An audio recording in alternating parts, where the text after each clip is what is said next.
When it comes to advanced training, off-leash obedience, really any training that you cannot or do not use a leash for, the ECollar reigns supreme. The remote collar, ECollar, E-trainer, whatever you want to call it, just don't call it a shock collar because that's not what it is. They don't make shock collars anymore. Now, if you want to include the really cheap generic garbage that you can buy on Amazon for $70 or $50 or whatever that uses highly concentrated static shock, by definition, I guess that's a shock collar. These collars and tools do not electrocute dogs. That is what a shock collar was, which is why nobody should be using that term anymore because that tool is no longer made or used. A real e-collar, like one made by ECollar Technologies, the Educator, which is the only brand or model that we use, is painless. This does not inflict pain. This does not hurt the dog. It does, however, give you the only ability in the world to physically communicate with your dog from a distance without a leash. So if your dog is on the other side of a football field, this has a half-mile range, or they're just upstairs in their crate, you can correct them without hurting them. Scientifically speaking, this is actually the most humane correction we have available to us to date, because this does not hurt. If you've ever had physical therapy, you've experienced stim therapy or stim packs, a TENS unit, this is what it feels like. It's not the exact same thing, but it kind of feels like the exact same thing. It does not inflict pain. I cannot hammer that in enough because when everything we do is focused on your relationship, the worst thing we could possibly do is hurt the dog, right? That's bad for everybody. Some really important details. One, we did not just slap this onto the dog and start using it. We are actually extremely against that. It's one of the worst things you can do is just take these out of the box, put it on the dog and start clicking buttons and start correcting everything you ever wanted to correct. With or without a leash, from a distance, close up, doesn't matter. Because then the dog associates the collar with being corrected. So when people tell us, oh, I love the e-collar, or I love this collar, that collar, because all I have to do is put it on the dog and they're more well-behaved, that's not a good thing. You should never be proud of that. You should never be happy about that. That's a problem, right? Your kids should be well-behaved regardless of what shoes they're wearing. Your dog should be well-behaved regardless of what collar they're wearing. So if they associate this with getting in trouble, you have made some mistakes. So we purposely desensitize the dog to wearing it, not to using or feeling it, but to simply having it on. So before we ever use this with your dog, they had to wear it a lot for no reason. So we would randomly put it on and randomly take it off. They might wear it for 2 hours straight, take it off, wear it for 2 minutes, take it off.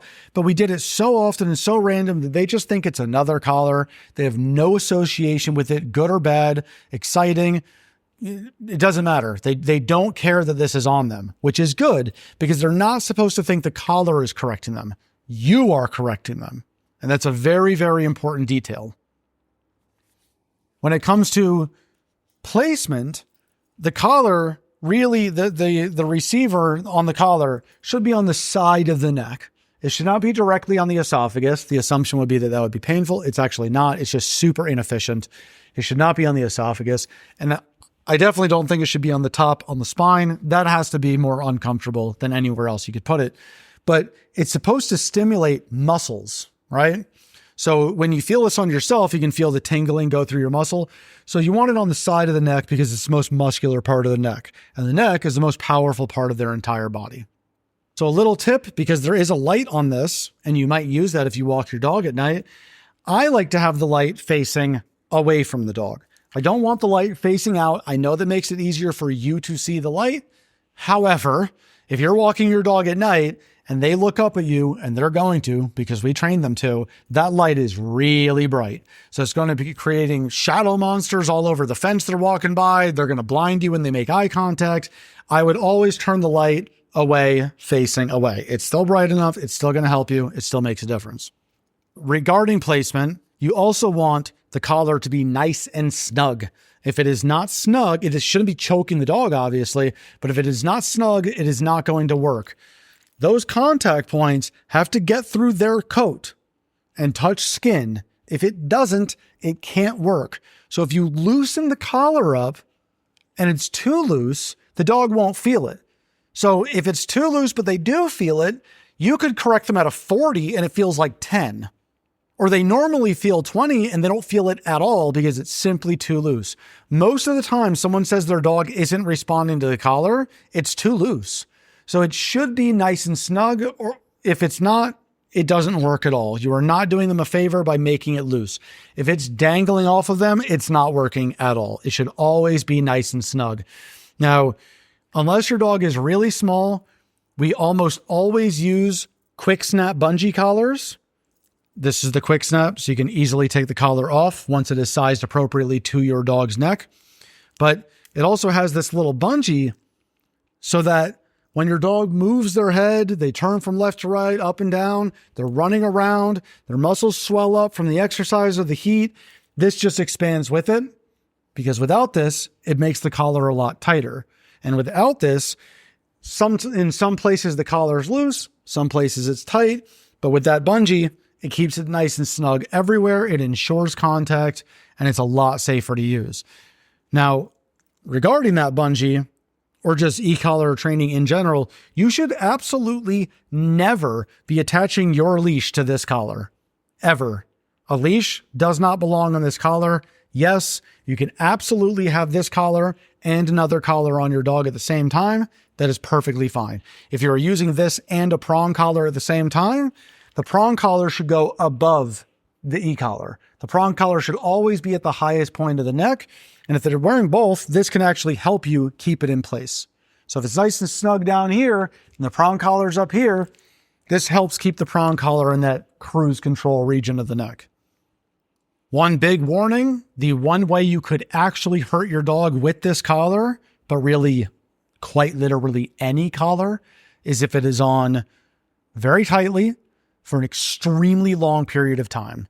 Not 15 minutes, not 2 hours or 5 hours, but if you leave this on your dog for days or even just an entire day, it can easily create pressure sores in the dog's neck. That's how people get bed sores when they're laying in the hospital in the same position without moving for a very long period of time. You do not want to do that to your dog. It's called pressure necrosis.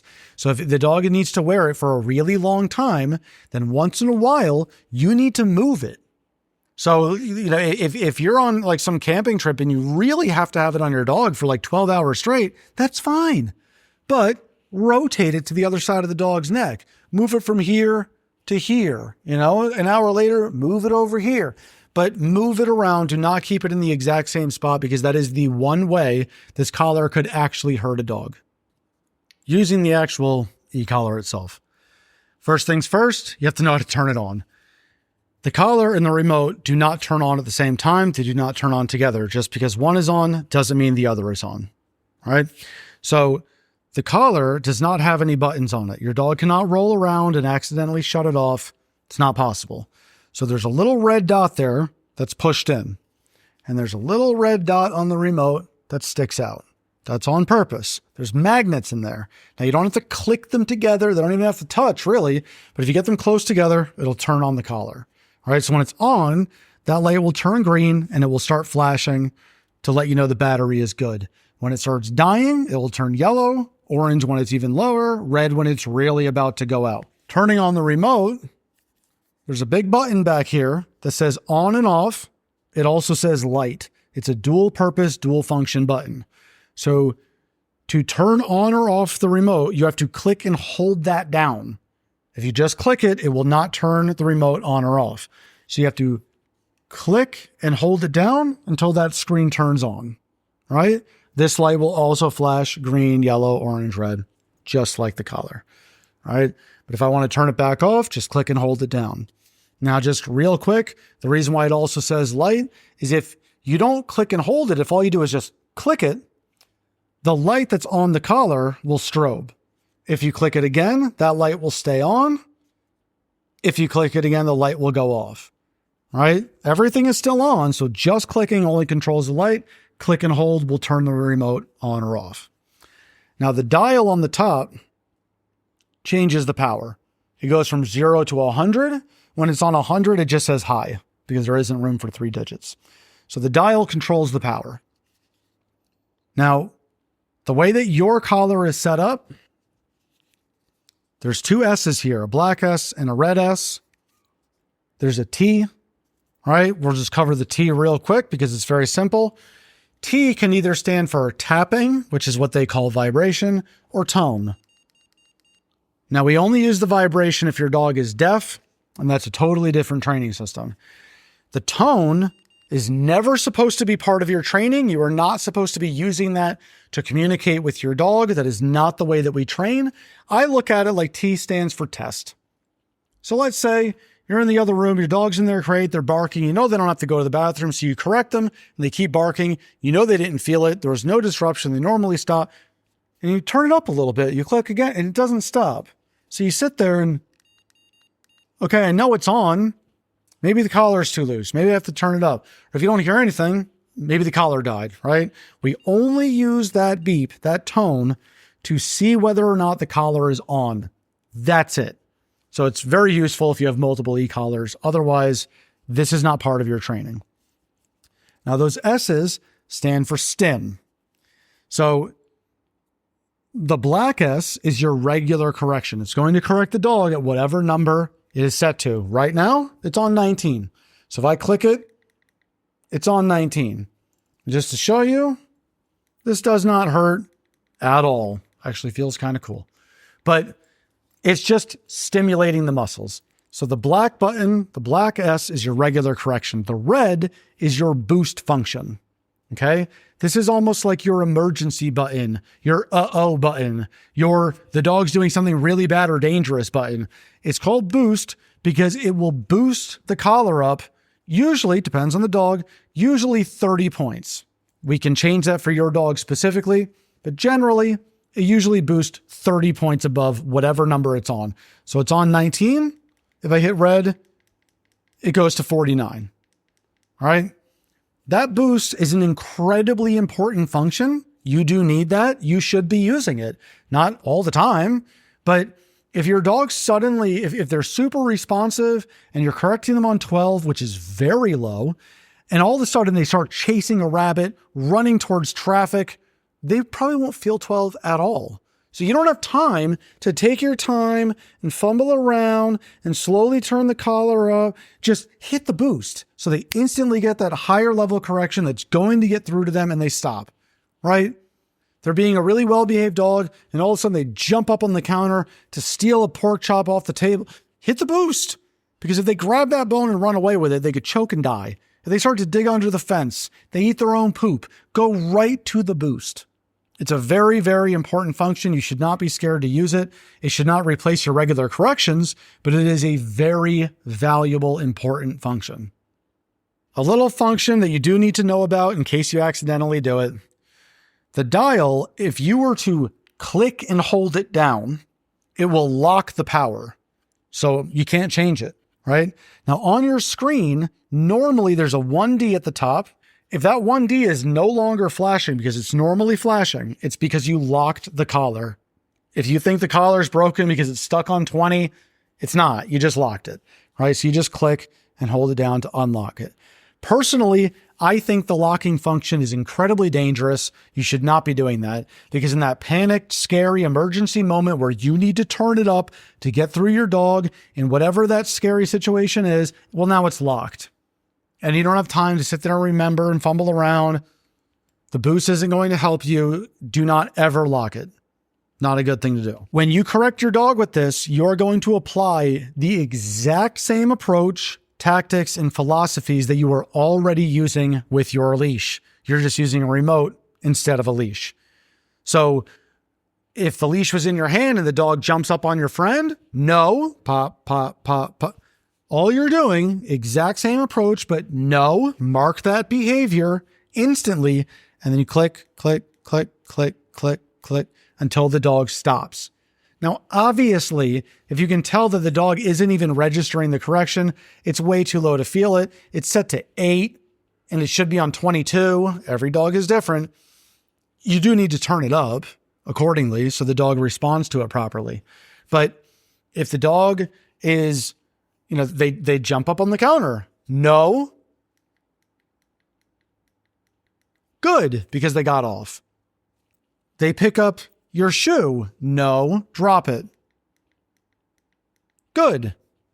Obviously, if you were put in a very dangerous, scary situation, I would do that with the boost. Or turn it up and do that. If it's not registering, turn it up. Do not get tied down or married to one specific number. So if we tell you that the average correction that we used for your dog was super low, they were very responsive at 12 or 15, it was great. That doesn't mean that's what you have to correct your dog at. That just means with very low or no distractions, they're very responsive to low levels. But if you go to a park and there's kids running around and riding on bikes and there's fireworks going off and they're jacked up and excited and distracted, they probably won't even feel 12. So the correction has to match the behavior, right? But the correction also has to match the level of stimulation that your dog is undergoing. So the more excited and reactive or aggressive or just jacked up your dog is, the higher the correction is obviously going to have to be to get through to them. When they're in your living room with nothing going on, I'm sure they can take a very, very, very low correction responsively and just stop and knock it off.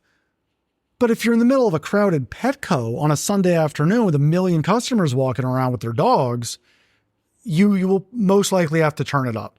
So do not get tied down to one specific number. It's usually going to be a wide range that you are bouncing around in depending on what's happening in that moment.